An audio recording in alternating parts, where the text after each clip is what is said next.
we're going to look at some results concerning the modulus and argument of complex numbers when we multiply complex numbers with each other. So if we've got two complex numbers, z1 and z2, and we multiply them together, so we do z1 multiplied by z2, and then we find the modulus of this. This will be equal to the modulus of z1 multiplied by the modulus of z2. This also works for division, so if we divide z1 by z2 and then take the modulus, this will be equal to the modulus of z1 divided by the modulus of z2.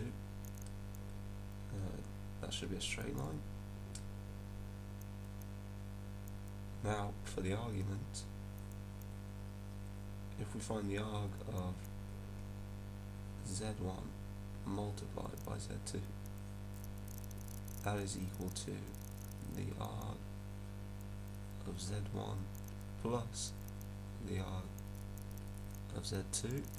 Okay, and similarly, if we want to find the argument of z1 divided by z2, that is equal to the argument of z1 minus the argument of z2. It'll be an interesting exercise for you to do at home to try and prove these results. So you can take, write z1 and z2 in a generic form. So z1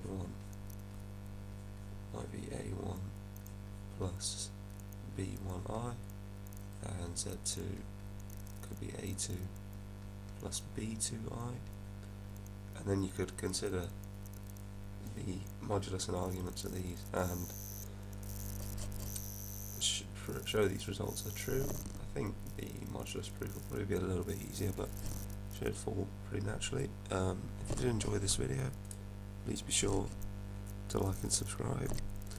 If you have any questions, please be sure to put that down below in the comments. But for now, that's it, and I hope to see you in the next one.